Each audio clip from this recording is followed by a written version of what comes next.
Bonjour à tous, bienvenue dans une vidéo Storytime. Je vais pas laisser le suspense plus longtemps, vous avez tous lu le titre. Aujourd'hui, on va parler de relations toxiques. Je vais vous partager un peu mon expérience, ce qui s'est passé et ce que j'ai tiré comme leçon de cette histoire. Ça peut être intéressant. Avant de commencer, je tiens à dire que ce que je vais raconter, ça tient de mon ressenti personnel. Peut-être que la personne en face pensera à autre chose totalement de la relation, mais moi je vais vous dire comment je l'ai vécu. Alors tout d'abord, c'était une relation qui était toxique, mais c'était une relation amicale, amoureuse. C'est-à-dire que on n'a pas été en couple ensemble. C'est une meuf que j'ai rencontrée à l'époque et en fait on est devenus meilleurs potes très très vite et on est devenus très soudés extrêmement rapidement. C'est-à-dire qu'on se voyait 3-4 fois par semaine alors qu'on avait cours tous les deux, donc ce qui est énorme. On était très exclusifs l'un de l'autre, c'est-à-dire qu'on se voyait que tous les deux, il y avait que nous, on disait oui mais de toute façon il y aura que toi. Elle avait des copains, c'était toujours oui mais tu sais malgré les copains il y aura que toi et tout. Enfin c'était très fort entre nous, c'était vraiment très très fort. Il y avait un mauvais mélange au niveau des caractères, c'est-à-dire que elle avait de gros problèmes familiaux, mais pas que. Et ça a été diagnostiqué plus tard en tant que borderline, mais à l'époque on ne le savait pas. Et moi de mon côté, j'avais mon syndrome du super-héros, où je voulais absolument sauver tout le monde, quoi, quitte à m'oublier. Ce qui fait que quand t'as une personne mentalement qui est pas stable, bah c'est mauvais. Elle du coup vu que mentalement c'était compliqué, elle pouvait s'automutiler, dire qu'elle va mettre fin à ses jours, etc. Sauf que moi avec mon syndrome du super-héros j'étais en mode bah, non, tu vas pas faire ça et j'ai un peu porté ce rôle d'être un peu le seul repère dans sa vie, à ce moment-là du moins. Du coup ça fait que je me suis extrêmement oublié pour la sauver elle en fait tout simplement, parce que j'avais trop peur qu'il se passe quelque chose. Ce qui fait qu'il y a pas mal de fois où moi par exemple des fois j'étais pas dispo pour la voir et ça me faisait un peu culpabiliser. Elle jouait un peu là-dessus aussi. C'était quelqu'un qui se faisait beaucoup de mal, qui s'automutilait beaucoup au niveau des bras et tout. Je me suis jamais arrivé à ce moment-là de détresse en fait. Sauf une fois, justement à cause de cette relation, c'était un moment où ça allait pas entre nous, parce qu'on c'était très fort, mais il y a plusieurs fois où on arrêtait de se parler pendant, je sais pas, 1 ou 2 mois, genre, et après on se reparlait, c'était comme avant, enfin bizarre, tu vois. Et il y a un moment où c'était comme ça, où je sentais que on allait encore arrêter de se parler, et je voulais pas, et je me suis automutilé. Bon, rien de grave, mais je l'ai fait une fois. J'ai un On peut voir les cicatrices quand on regarde bien, mais c'était rien de grave. Et en fait, après en avoir discuté avec mon psy, c'était surtout espèce de fascination en fait parce que j'avais quelqu'un en face qui le faisait beaucoup, donc là c'était pour savoir ce que ça faisait aussi. Donc j'ai essayé. Ça m'a pas plu entre guillemets, c'est-à-dire que j'étais là, bah ça fait mal et aussi je me reconnaissais pas trop dans cet acte-là. J'ai jamais eu des envies suicidaires, donc passer ce cap-là à point de se faire mal physiquement, je l'ai fait une fois, je me dis waouh, bof, c'est bizarre et je l'ai plus jamais refait. Donc c'est arrivé qu'une seule fois. Donc c'est pour dire à quel point c'était pas fou, à des moments c'était vraiment pas ouf. Tu rajoutes à ça la culpabilité de pas être disponible à certains moments et peut-être du chantage au suicide qui était volontaire ou pas, je ne sais pas. Mais bon, elle, j'ai l'impression qu'elle en faisait beaucoup dans le sens où c'était mais si t'es pas là, qu'est-ce que je vais faire, nanana. Donc moi ça me mettait une responsabilité énorme sur mes petites épaules que j'ai eu du mal à gérer par moment, et même la plupart du temps je pense. À force de se voir beaucoup, notre relation elle a commencé à évoluer. Moi j'ai commencé à être amoureux d'elle. En plus, elle avait toujours des copains, moi j'étais là, ah, c'est sympa. Et du coup ouais, je me suis totalement oublié parce que bah en plus t'as la meuf que t'aimes et en plus t'es son seul pilier et en plus elle peut se faire du mal et enfin voilà, on n'est pas sur la relation la plus saine de la terre, vraiment pas. Certains de mes potes me disaient mais peut-être fait attention quand même parce que c'est un peu bizarre votre histoire et ils avaient raison. Il y a un moment je me suis rendu compte que c'était toxique entre nous Parce que elle avait déménagé pendant un certain temps et moi j'ai commencé à avoir d'autres relations amicales avec d'autres personnes. Une fois où une pote, j'étais pas dispo, elle m'a dit ouais, bah, c'est pas grave, on se verra une autre fois. Et je là, ok, ça, ça marche comme ça, y a pas de souci. Et ça m'avait fait du bien un peu. Et c'est là où j'ai commencé à me rendre compte que notre relation elle puait un peu, mais j'avais pas le courage, de partir. Malgré ce que disaient mes potes et tout, parce que bah, justement j'avais trop peur qu'elle fasse une bêtise et je voulais pas que ça arrive. Malgré tout, je ne voulais pas que ça arrive. Donc s'en est suivi une période que quand elle est revenue à son déménagement, moi je commençais à être un peu plus détaché. On se voyait toujours, mais moins de mémoire. Et c'est là où notre relation elle a commencé un peu à partir en steak. C'était déjà passé un truc entre nous dans le sens où on s'était déjà embrassé et tout. On s'était toujours dit oui mais là on est potes et tout, alors que bon moi j'avais pas le courage de lui dire que j'étais amoureux d'elle. Et à partir du moment où on a commencé à moins se voir parce que moi j'avais d'autres potes et elle de mémoire aussi, j'ai l'impression qu'elle investissait des nouvelles relations aussi. On a commencé à se dire ouais bah, peut-être qu'on s'aime bien au final et que voilà. Sauf que moi, c'était un moment où j'avais rencontré mon ex-copine de l'époque, on s'est mis ensemble très rapidement. Mon ex-copine qui était aussi au courant de cette histoire, évidemment, qui trouvait ça bizarre, mais qui laissait faire. Et du coup, ça fait qu'on a un peu entretenu cette espèce de relation où, en surface, c'était amical, mais en profondeur, on était tous les deux amoureux l'un de l'autre, et du coup, on pouvait se reprocher des choses. Moi, j'avais ma meuf de l'époque, avec qui j'étais amoureux. Ma relation toxique l'a mal pris parce qu'elle avait l'impression d'être remplacée, entre guillemets. Parce que du coup, je passais beaucoup plus de temps avec ma copine de l'époque. Il a commencé à avoir de la rancœur. En plus, il y a le Covid qui est tombé là-dedans, donc moi, j'étais en confinement avec ma copine de l'époque. Et j'ai reçu un message une fois où ma meilleure pote, du coup, de l'époque me disait oui, mais en fait, je suis amoureux de toi, nanana. Et moi j'étais là, bah ouais mais non, il fallait que je me détache de cette relation. Covid a aidé parce que ma meuf de l'époque et moi on s'est beaucoup plus rapprochés grâce à ça. Et j'ai eu le courage de dire stop à ma relation toxique. Après moult péripéties, mais pour la faire courte parce que je vais pas rentrer dans les détails, on s'était embrassé ma meilleure pote et moi en même temps que j'étais en couple avec mon ex. Voilà, pas besoin de me faire la morale, je sais déjà que c'est mal. J'ai dit que je mettais fin à ma relation amicale avec elle. Qui a été fait, mais j'étais pas à 100% clair avec ça. Et en fait, je pensais que c'était derrière moi tout ça, que c'est bon, c'est terminé, ma relation toxique, c'est terminé, on peut passer à autre chose et tout. On parle beaucoup de pendant la relation toxique, mais on parle très peu, j'ai l'impression, de après, où en fait, t'as l'impression que c'est fini, que c'est derrière toi, que tu retomberas plus là-dedans, mais t'y penses souvent. T'es à 2 doigts de retomber là-dedans. Et c'est horrible. Et moi, ça a été le cas pendant presque un an, je pense, où je me suis dit ah bah ok, c'est ok, mais en fait pas trop. Et à cause de ça, ça m'a coûté mon couple à ce moment-là, parce que j'étais pas clair, parce que je continuais à lui envoyer des messages et tout, et c'était pas fou en fait. Quand j'ai mis fin à ma relation avec ma meilleure pote et tout, je m'étais dit que c'était ok, et ça l'était, mais je pense que j'ai trop voulu tout mettre sous le tapis. C'est-à-dire que là, je vous parle de ma relation toxique, il n'y a aucun souci avec ça. À l'époque, c'était secret de ouf. Mais vraiment, tout ça, j'aurais jamais pu le raconter. Mon ex, elle a mis 1 an et demi de relation avant que je le raconte un petit peu toutes ces choses-là. Mais moi, c'était secret de ouf, parce que c'était très exclusif, très fort, parce que j'en avais un peu honte aussi, parce qu'il y a des moments où moi ça me met pas en valeur, hein, typiquement le fait que j'ai trompé ma meuf. Voilà, c'est pas quelque chose qui me met en valeur, c'est pas quelque chose dont j'avais envie de raconter. Quand j'ai mis fin à ma relation toxique, ma meuf était au courant que je l'avais trompé, enfin on en avait parlé, bref. Quand j'ai mis fin à cette relation toxique là, bah en fait j'ai tout gardé en moi, et ce qui fait que bah, j'ai pas pu évacuer en fait. Bah, là c'était vraiment ok, relation toxique pas bien, ça joue sur ton couple, on arrête, ciao la relation toxique, allez on passe à autre chose, tu vois. Et c'est ma faute à ce moment là parce qu'en fait je voulais tellement protéger mon couple que je me suis dit ah ok allez c'est bon.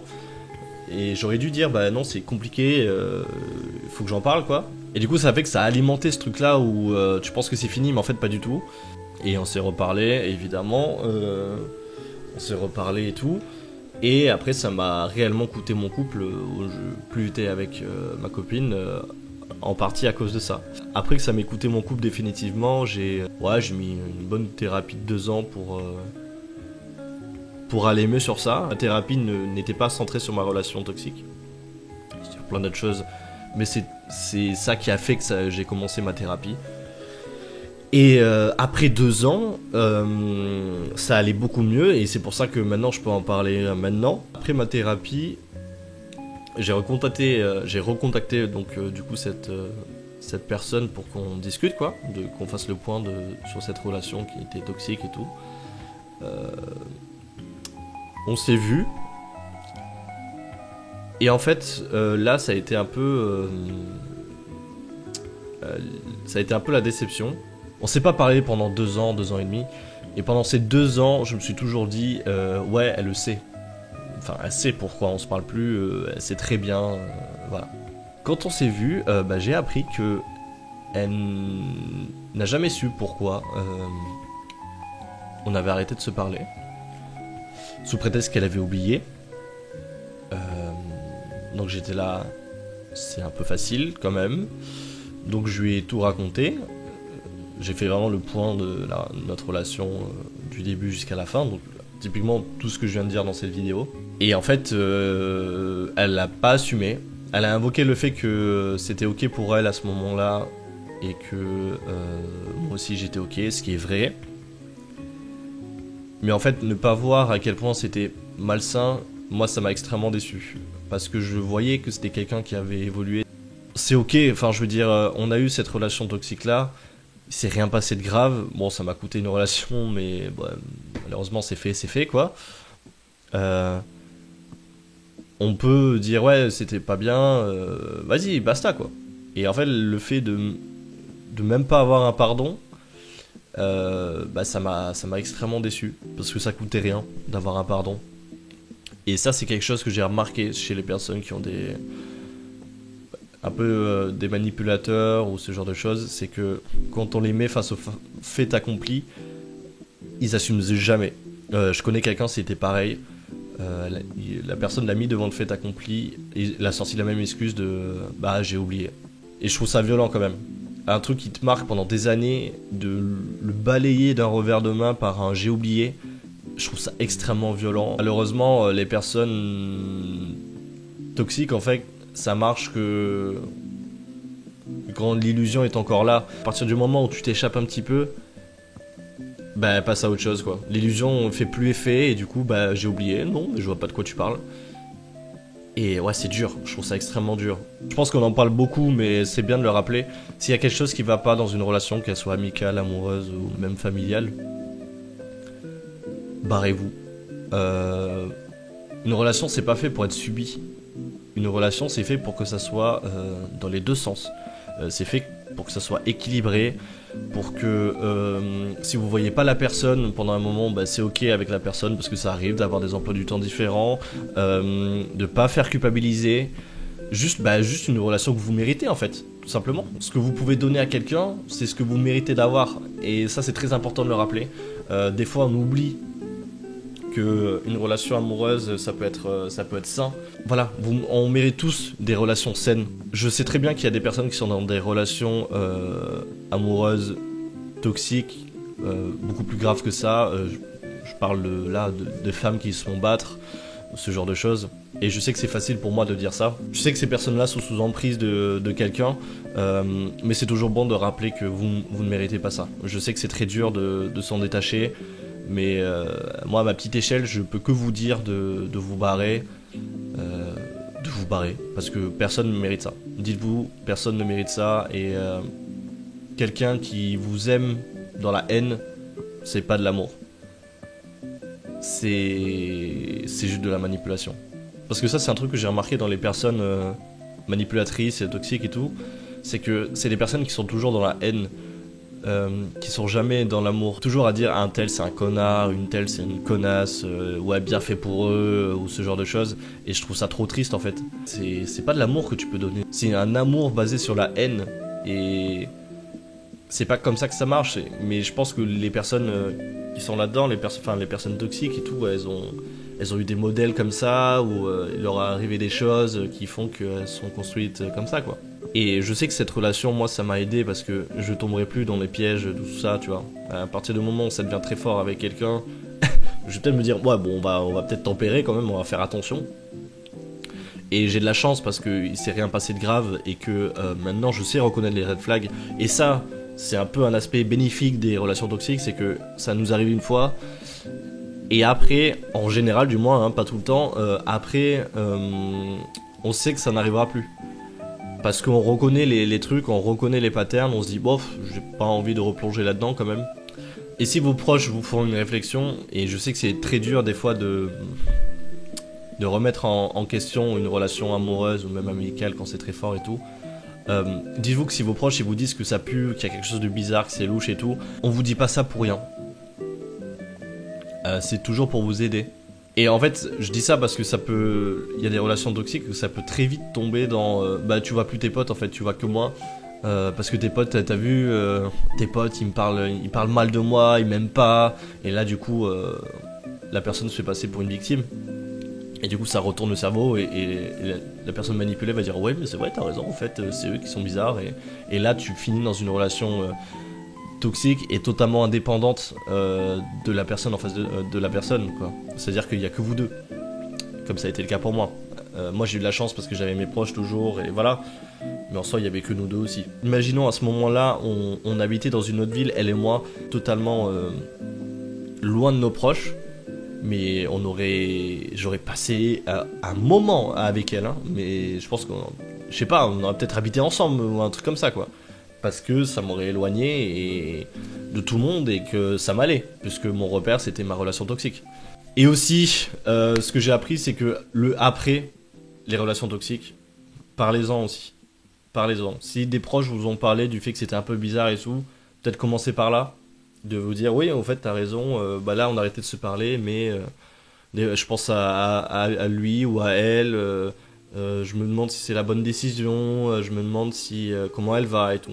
Moi je pense que ça m'aurait économisé beaucoup de temps de voir un psy plus tôt, mais n'hésitez pas, je sais que ça a un coût de voir un psy etc. Maintenant c'est remboursé pendant une douzaine de séances, une quinzaine, donc il y a de quoi faire un bon début de thérapie, donc n'hésitez pas. N'hésitez pas, je sais que c'est dur pour certains ou certaines d'aller voir un psy, mais c'est la meilleure chose qui puisse vous arriver. Et je vais finir cette vidéo par 2 recommandations. La première, c'est le morceau Diamant V2 de Giorgio et de Iwa. Alors vous me demandez sûrement pourquoi je parle de ce morceau, c'est parce que ce morceau parle de relations toxiques. Giorgio parle de sa relation toxique, et je trouve qu'il le fait extrêmement bien, où en fait il parle de l'après. Ouais, on savait tous les deux que c'était toxique, on continue de s'envoyer des messages, à se bloquer, à se débloquer sur Insta et tout.